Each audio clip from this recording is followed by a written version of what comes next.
लेकर 14-15 तारीख में सरकार यह स्कीम लेकर आई। लगातार युवाओं में जोश, रोष और आक्रोश, तोड़फोड़ भी हुई, आगजनी भी हुई, लेकिन हर आदमी की तरफ एक ही चीज गई, भाई बिना कोई तोड़फोड़ करे विरोध प्रदर्शन करना सबका है, कर सके। तो उस दिन के बाद सवाल सीधा यो है कि जो बयान आए, चाहे जनरल की बात हो, जर्नल की बात हो, अपनी सरकार की बात, जो प्रदर्शन में दिख गया, चेहरा दिख गया, वो अग्निवीर नहीं बन सकता। सीधी सीधी बात यह थी कि जो विरोध प्रदर्शन करेगा वो फर्म नहीं कर सकता। तो सरकार का यू बयान आया, यानी युवा की आवाज दबा दी और युवा बाहर नहीं निकल रहे। क्या मानो? सबसे पहले तो आप सभी पत्रकार साथियों को मैं धन्यवाद देना चाहता हूँ, क्योंकि इतनी ताकत, इतनी पावर, सच्चाई तो ये है किसी पंचायती ने, किसी संगठन ने भी नहीं लगाई जितनी ताकत आप सभी साथी लगा रहे हो। आप सभी साथियों को इस चीज के लिए भाई हाथ जोड़ के धन्यवाद है। दूसरी बात ये है, जितनी जो भी गोदी मीडिया, बड़े चैनल हैं, वे सब इन चीजों को कवरेज नहीं करते। आप एक किसान पुत्र होने के नाते, एक लोकल मीडिया होने के नाते, आप सबके चैनल के माध्यम से आज एक बात बताना चाहता हूँ। मारे बच्चे, मारे भाई, चाहे उनके 100 सब्सक्राइब हो, चाहे उनका छोटा चैनल हो, चाहे उनका बड़ा चैनल हो, अपने बच्चों को, अपने भाइयों को सबसे ज्यादा तो भाई इज्जत दो, इनका मान सम्मान करो। अपनी जेब में तेल लगा के आगे पीछे घूमने लग रहे हैं, आंदोलन फैल हो या आंदोलन पास हो, इन बेचारा ना तो नौकरी लागना, ना ही न कुछ मिलना, ये थारे लिए सेवा कर रहे हैं। अब बात आती मुद्दे की, जो आपने कहा कि जो नौजवान साथी थे वो शहरों में दिखाई दिए, उसमें आगजनी हुई, तोड़ फोड़ हुई या कुछ भी हुआ, ऐसा है। ये जो विरोध था तोड़ को लेके या अग्निपथ को लेके, जितने युवा सब समझ चुके हैं कि ये चीज, ये जो नया कानून लेके आई हमारे लिए खतरनाक है। लेकिन दुख इस बात का है, आजकल के जो युवा हैं वे उस टाइम जोश में, आक्रोश में आके उन्होंने तोड़फोड़ की या उन्होंने जो कुछ भी किया, जब सरकार ने उनको चेताया है, सरकार ने उनको डराया, सरकार की छोटी सी धमकी से वे चुप हो गया, अपने घरों में बैठ गए। मैं उन सभी छोटे मोटे, छोटे बड़े, जितने जो भी मेरे साथी, मेरे भाई, उन सब से एक बात पूछना चाहता हूँ। यह जो लड़ाई लड़ रहे हैं, इस आंदोलन को लड़ रहे हैं, इस आंदोलन को लड़ने से ना तो हर्ष छिकारा को कोई फायदा होना, ना इन पत्रकार साथियों को कोई फायदा होना, ना किसी खाप के बुजुर्गों को कोई फायदा होना, क्योंकि हमारी नौकरी की उम्र नहीं है, नौकरी की उम्र आप लोगों की। और आप लोग बताते हुए भी शर्म आती है मुझे, मैंने कम से कम 50 वीडियो देख ली। दब के हमारे बच्चे हरिद्वार नहाने के लिए जा रहे हैं, दब के हमारे बच्चे वहां पे लड़ाई झगड़े कर रहे, जिनकी वीडियो आने लग रही, वहां आप लोगों को केस लगते, वो केस तो जायज है।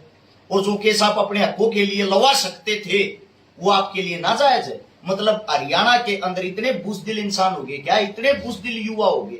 मैं आप सभी साथियों से एक बात पूछना चाहता हूं, जब आप देश सेवा करने जाते हो, वहां गोलियां चलती, गोलियों का सामना करना पड़ता है। यहां आप छोटे मोटे केस से डर के वहां देश सेवा आप लोग कैसे कर लेते? मुझे तो लगता नहीं भैया आप लोग देश सेवा कर लेते। आपके बुजुर्ग, आज जो खाप पंचायत हुई लिजवाना गांव के अंदर, आगे से पीछे तक हम देख रहे थे, सिर्फ सफेद कपड़े वाले हमारे बुजुर्ग दिखाई दे रहे थे। या हमारे नौजवानों की अगर बात करें तो नौजवान या तो पत्रकार साथी दिखाई दे रहे थे, या 10-20 जो हमारे वर्ग के भाई हैं वे साथी दिखाई दे रहे थे। ये हमारे देश का दुर्भाग्य है।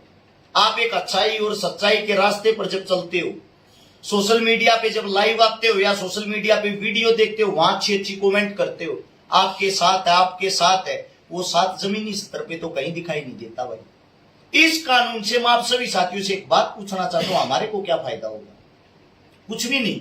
सरकार इतनी डरी हुई है, सरकार पिछले एक हफ्ते में 250 बैठक कर चुकी है, 250 बैठक कर चुकी है कंटिन्यू। पिछले 500 घंटे से अलग अलग जगह अलग अलग मीटिंगें चल रही हैं इसी तोड़ को लेके। सुप्रीम कोर्ट ने सख्त आदेश दे दिए हैं कि जो ये नया कानून आप लेके आए हो, इसकी जांच होगी पहले। आप ऐसे कैसे किसी भी कानून को पास कर सकते हो या लागू कर सकते हो?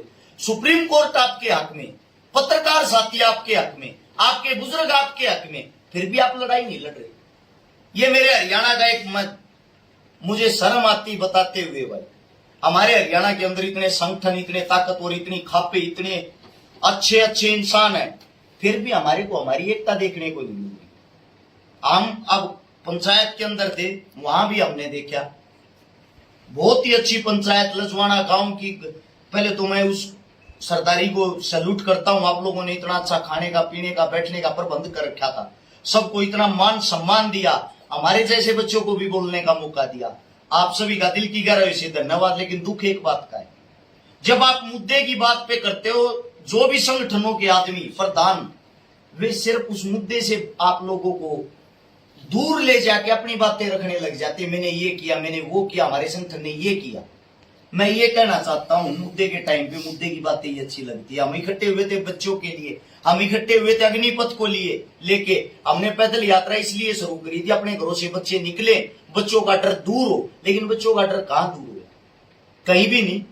और आपके चैनल के माध्यम से सभी साथियों को एक बात और भी बताना चाहता हूं, ये मेरे तरफ से विचार है।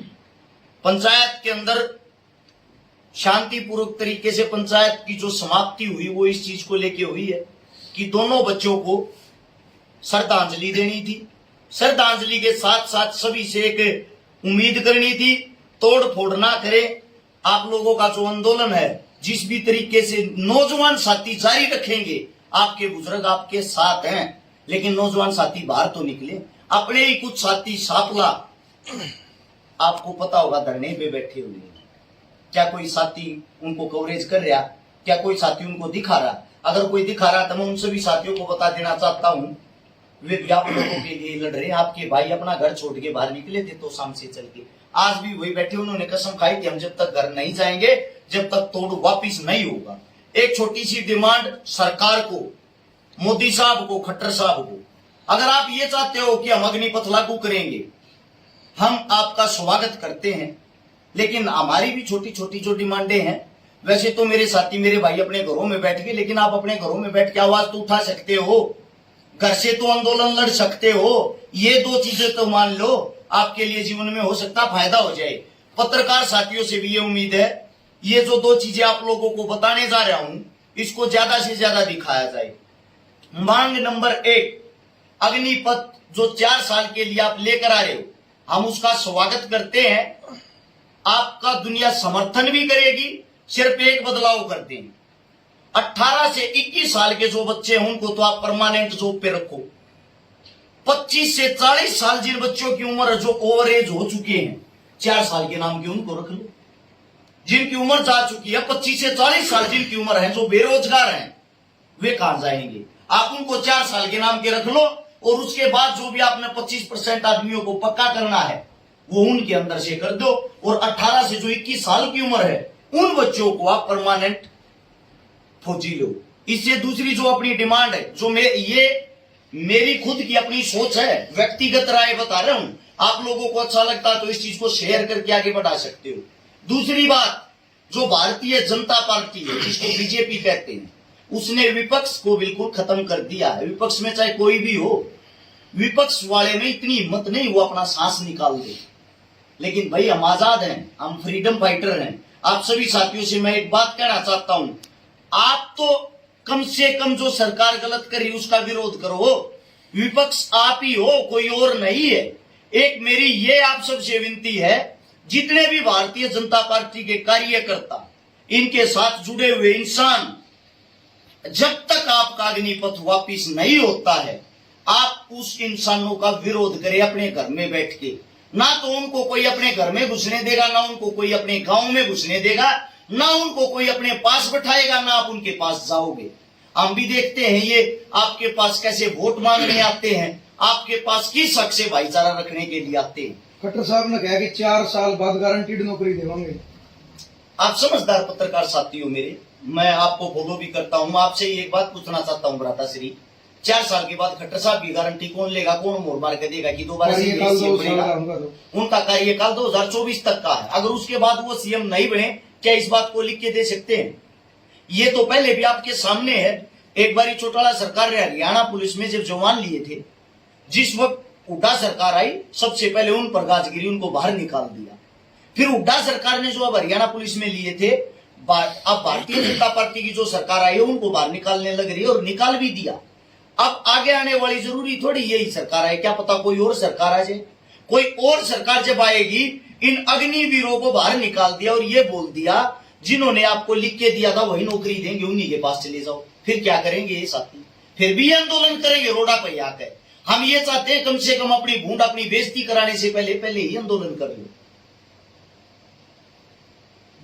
तो एक और नहीं, जब शुरुआत में यू जो तोड़ है आया था और इसकी पोस्ट भी वायरल होने लग रही थी, तो कुछ साथियों ने पोस्ट डाल डाल के हमारे को बदनाम करने की भी बड़ी कोशिश करी है। कड़ा गए सोनू दलाल और सोनू वाली और भाई मैं क्यों नहीं दिखाते हैं, युवा साथियां साथ क्यों नहीं देते। लेकिन युवा साथी बिल्कुल भी मतलब वो नहीं है। पत्रकार तो रोडबाज भी हैं, लेकिन युवा साथियां तो आना चाहिए, वो पोस्ट गिरने वाले भी आने चाहिए ना। सच्चाई तो ये, मैं आप सभी भाइयों को एक चीज के लिए सैल्यूट करता हूँ भाई, क्योंकि आप लोगों को सैल्यूट इसलिए करता हूँ, आपके पास भी दबाव आता होगा, जैसे मेरे पास, हमारे को भी धमकियां मिलती है, आपको भी गालियां मिलती है, हमारे को भी मिलती है, फिर भी आप निडर होकर डटे हुए हो। आपको ये भी पता है इसका अंजाम क्या होगा।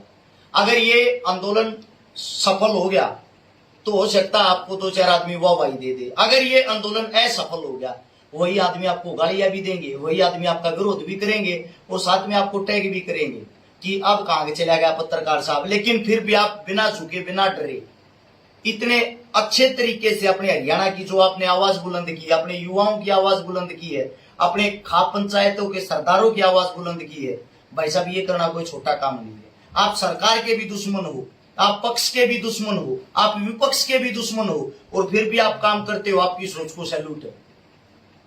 जिस तरीके से युवा आज घर न बैठे हैं, तो सरकार ने दबा दिए हुए हैं।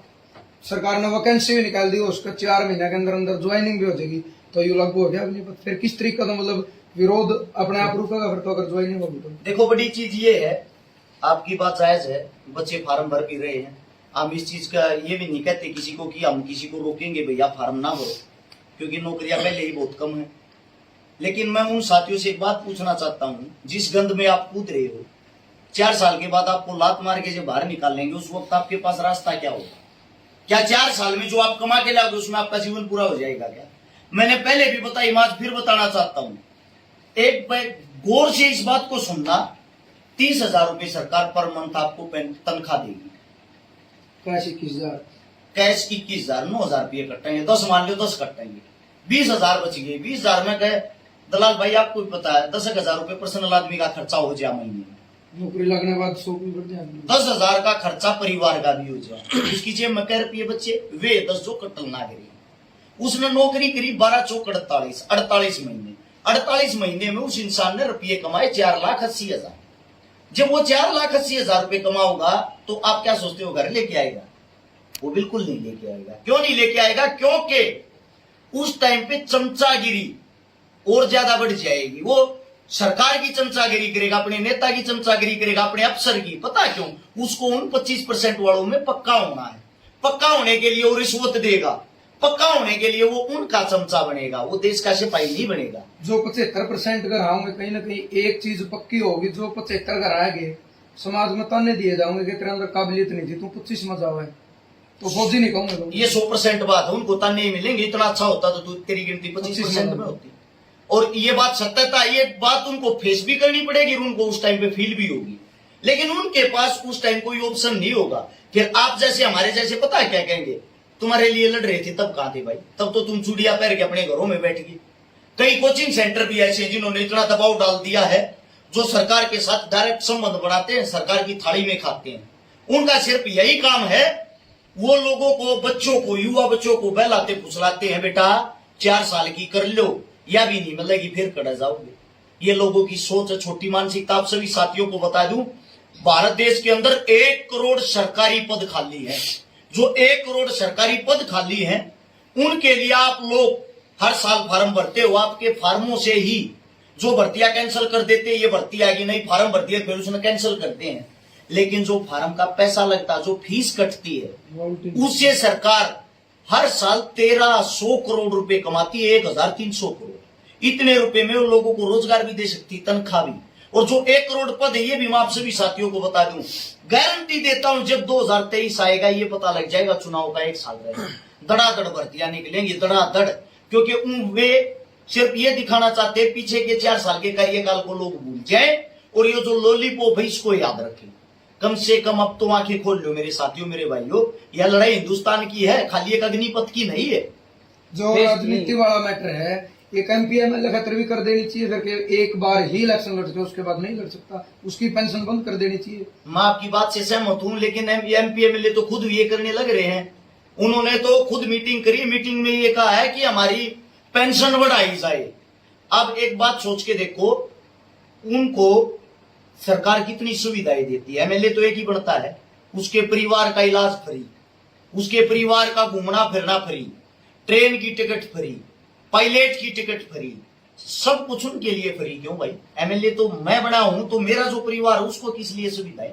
और जब मैं एमएलए बन के मेरा कार्यकाल पूरा हो गया, संपूर्ण हो गया, उसके बाद भी मेरे को सुविधाएं मिल रही किस लिए? मेरे को सिक्योरिटी मिल रही किस लिए? सरकार की तरफ से। मेरे परिवार को सिक्योरिटी मिल रही किस लिए? क्योंकि उन पे कोई हिसाब किताब लेने वाला नहीं। अगर आप उनकी कैंटीन में जाओगे, आपको 2 रुपए में भरपेट चावल मिलेंगे, 5 रुपए में भरपेट खाना मिलेगा, 50 पैसे का समोसा मिलेगा, 30 पैसे की चाय। मैं पूछना चाहता हूं, आम आदमी के लिए कहां है ये चीजें? यानी कि जो इतनी बड़ी पंचायत में बैठते हैं एमपी एमएलए, उनके लिए तो इतनी सुविधाएं, आम आदमी मरता जा रहा है। एमपी एमएलए की तो जान का खतरा नहीं होता, लेकिन फौजी तो 24 घंटे मौत के मुंह मर रहे हैं। देखो भ्राता श्री, फौजी मौत के मुंह में रहते हैं, उसका कारण भी तो यही है ना, इनकी गंदी राजनीति। जैसे जैसे चुनाव आता है बॉर्डर के ऊपर, ये खुद तनाव करवा देते हैं, उस तनाव से इनका चुनाव चलता है। उस तनाव में एक गरीब परिवार के फूल जैसे बच्चे शहीद हो जाते हैं, फिर उनकी लाश पे रोना रोके वहां आके नाम की घोषणा करके उस लाश को खरीद लेते हैं, वही ड्रामा करके लोगों की वोट पाते हैं। युवाओं तक की अपील करो। तो कुछ मैंने जो हैं फेसबुक का ऊपर हैं बहुत सारे जो बीजेपी के लगाओ या फिर कोई जो अपना विरोध लग रहे हैं करने इसका, वो कहा है कि भाई कि मैं तो मिलन लग रहा नहीं, बुकी पे बैठ कर बीड़ी भी तो पिंदे फिर हैं युवा।